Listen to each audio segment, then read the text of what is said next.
Chapter number 16 sports and movement start करेंगे।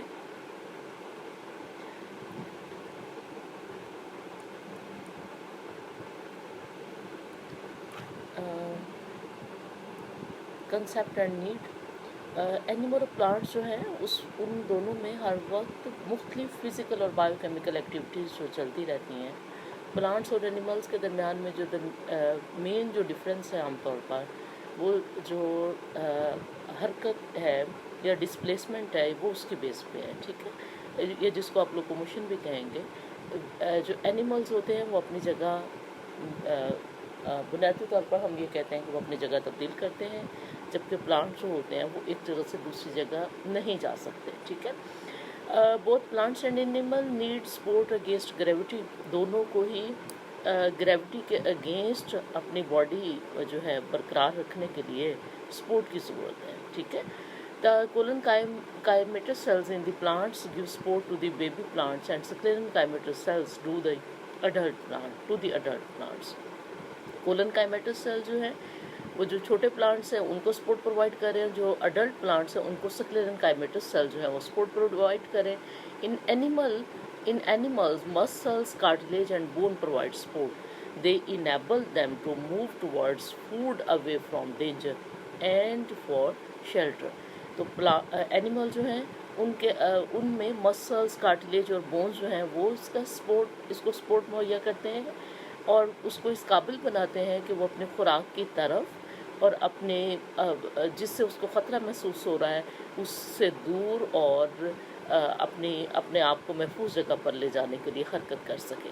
Support in plants, you are familiar with the parts. आप जानते हैं plants के मुख्तलिफ हिस्सों को जिनमें स्टेम, रूट और लीव्स शामिल हैं।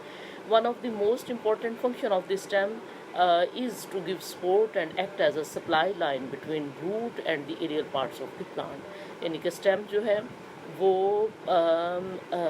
बेसिकली क्या करता है, वो जो है सप्लाई लाइन जो है वो उसके तौर पे एक्ट करता है कि जो सॉइल से रूट्स ने जो एब्जॉर्ब किया है जो मटेरियल्स वो उसने स्टेम के ज़रिए से एरियल पार्ट्स तक पहुंचाने। इसी तरह जो लीव्स में जो खुराक प्रिपेयर हुई है उसको स्टेम के ज़रिए बॉडी के मुख्तलिफ हिस्सों तक पहुंचाया जाता है। In the stem the function of support is shared among several types of the cells. तो ये जो सपोर्ट्स है, सपोर्ट का जो अमल है जो प्लांट के अंदर हो रहा है वो स्टेम के जो प्लांट के अंदर जो सपोर्ट का अमल है वो मुख्तलिफ जो सेल्स हैं वो मिल के करते हैं, ठीक है। तो सबसे पहले है जी पेरेन्काइमा सेल्स। तो parenchyma cells the tissues which provide support to the plants are parenchyma. Parenchyma cells of epidermis, cortex and pith take in water by osmosis. तो पेरेन्काइमा सेल जो है एपिडर्मस के, कॉर्टेक्स के और पिथ के वो अपने अंदर पानी ले जाते हैं ऑस्मोसिस के जरिए। Thus an internal hydrostatic pressure called turgor pressure keeps them rigid and resistant to bending. और फिर पानी अब्जॉर्ब करने के बाद फिर हाइड्रोस्टैटिक प्रेशर जो है वो हाइड्रोस्टैटिक प्रेशर की वजह से ट्रिगर प्रेशर जो है वो जनरेट होता है, ठीक है। हाइड्रोस्टैटिक प्रेशर जो है वो ट्रिगर प्रेशर कहलाता है और इसकी वजह से रिजिडिटी आती है और जो है सेल जो है वो मुड़ने के ख़िलाफ़ मज़ाहमत शो करते हैं। इफ़ दे लूज टर्जिडिटी, अगर उसका ये जो तनाव की कैफियत है वो अगर उसकी ख़त्म हो जाए, हर्बेशियस स्टेम विल्स, तो ये जो जड़ी बूटियों के जो स्टेम्स हैं, ठीक है, बड़े नर्म नाजुक जो स्टेम है वो मुरझा सकते हैं, वो मुड़ सकते हैं, ठीक है। The turgor pressure is extremely important to maintain the turgidity in plants. The colon-chyma cells in cortex and highly lignified sclerenchymatous cells and xylem tissues give support to the plants. In some terrestrial plants, the major mechanical stress is imposed by wind, so that stem must be able to resist bending. तो जो terrestrial plants हैं इनको mechanical stress का सामना करना पड़ता है जो उसको हवा से यानी कि जो हवा इस पे एग्जर्ट करती है, जो स्ट्रेस इस पर डालती है ठीक है। तो यानी कि इसको भी बहुत ज़्यादा स्ट्रगल करना पड़ती है, मज़ाहमत करना पड़ती है कि वो बैंड ना कर जाए। The vascular bundles containing the xylem are tough and inextensible to perform the same function as steel rods in reinforced concrete। तो कंक्रीट में जिस तरह स्टील के रॉड जो है जो काम अंजाम देते हैं, वही स्टेम के अंदर जाइलम वास्कुलर बंडल जिनमें जाइलम मौजूद है वही ये काम करता है जो कंक्रीट में स्टील के रॉड करते हैं। This arrangement is as a ring with in the stem provide very effective resistant to wind stress. तो रिंग की सूरत में ये जो स्टेम के अंदर ये जो टिश्यूज़ हैं वो रिंग की सूरत में हैं और वो इफ़ेक्टिव रेजिस्टेंस जो है वो देते हैं हवा के ख़िलाफ़ एंड वेट बेयरिंग एबिलिटी, और इसकी वजह से वेट बेयरिंग एबिलिटी जो है वो बढ़ जाती है तने की। इन the stem of some plants, for example sunflower, the vascular bundles are strengthened by additional sclerenchyma fibers which form bundle cap. The loss of water due to exosmosis from the plant cell causes plants or its part to wilt। अगर exosmosis के ज़रिए से पानी जो है plants के sales में से निकल जाए, ठीक है, या मुख्तलिफ हिस्सों में से निकल जाए तो प्लांट जो है वो मुरझा जाएगा।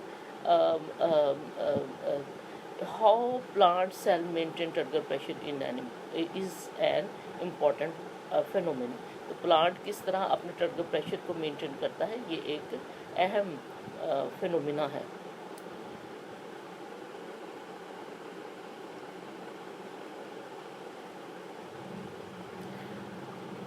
ये पेरेन्काइमा सेल्स जो हैं उनकी है, ठीक है। तो ये उसके डायग्राम है, ठीक।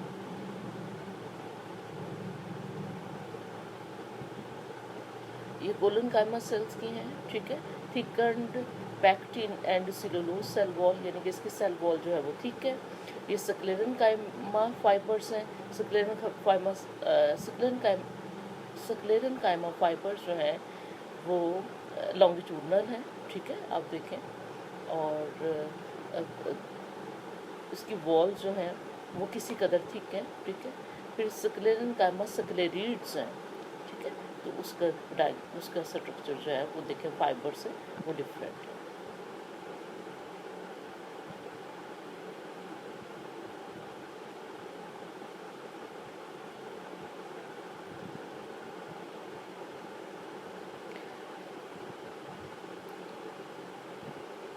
Turgor pressure is generated by high osmotic pressure of the cell vacuole. The membranes that bound vacuole is called tonoplast. वो मेम्ब्रेन जो वैक्यूल के गिर्द होती है वो टोनोप्लास्ट कहलाती है, which contain a number of active transport systems that pump ion into the vacuole or vacuolar compartments despite the higher concentration than that of the extracellular fluid. So because of the higher ionic concentration water enters the vacuole, यानी कि ionic concentration जो है vacuole के अंदर ज़्यादा है वो उस पंप ट्रांसपोर्ट सिस्टम्स की वजह से, ठीक है। तो फिर जो पानी जो है वो एंटर हो जाता है वैक्यूल के अंदर एंड हेंस प्रोवाइड ट्रेजिडिटी, जिससे फिर जो है कि वो तनाव या ट्रेजिडिटी की कैफियत आती है। Mechanical support to soft tissues of plant, turgidity वो देता है और उसके बाद जो सॉफ्ट टिश्यूज़ हैं प्लांट्स के उनको वो सपोर्ट सहारा देता है, ठीक है। The tissues which provide support to the plants are sclerenchyma cells, collenchyma cells, etc. They have thick secondary cell walls, usually impregnated with lignin, an organic substance that make the wall tough and hard. Most of the sclerenchyma cells are non-living. यानी कि ये मुर्दा sales हैं, ठीक है। Their primary function is to provide support to the plant part. और ये इसके हिंट मेरे लिए मैं आमतौर पे इसको ऐसे ही याद रखती हूँ कि सपोर्ट्स जो है वो किसके ज़रिए प्रोवाइड हो रही है, स्क्लेरेनकाइमा सेल्स, और वो एस से आप याद रखना, ठीक है। There are 3 types of sclerenchyma cells, fibres, sclereids और वेसल्स, ठीक है। तो फाइबर्स जो हैं उसको ट्रेकीड्स भी कह रहे हैं। These are long and cylindrical and may exist as solid bundle in xylem or as bundle cap. Sclerids, these are shorter than fibers, यानी कि fibers अगर लंबे हैं तो ये उससे जो है छोटे साइज़ के हैं and are found in seed coat, और ये पाए जा रहे हैं सीड कोट में, नट शेल में, एंड प्रोवाइड प्रोटेक्शन और प्रोटेक्शन का काम करते हैं। वेसल जो है उसको ट्रेकी भी कह रहे हैं। Long tubular structure join end to form long water conducting pipe in xylem, और जाइलम के अंदर जो वाटर कंडक्टिंग पाइप हैं वो ये वेसल्स की वजह से बन रहे हैं, जो स्क्लेरेनकाइमा सेल्स के का एक किस्म है। Collenchyma sales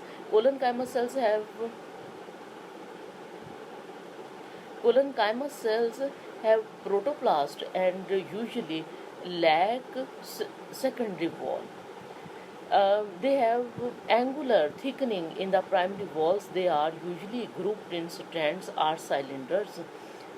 Collenchyma cells provide support to young herbaceous parts of the plant. Young stem, for instance, often have a cylinder of collenchyma just below their surface. Collenchyma cells are elastic, elongate with the growth of the stem and leaf. तो collenchyma sales आमतौर पर cylinder के जैसे हैं, ठीक है, पतले और लंबूतरे हैं, और सरफेस के फॉरन सरफेस के नीचे हैं, ठीक है, और इनमें सेकेंडरी वॉल नहीं है, ठीक है।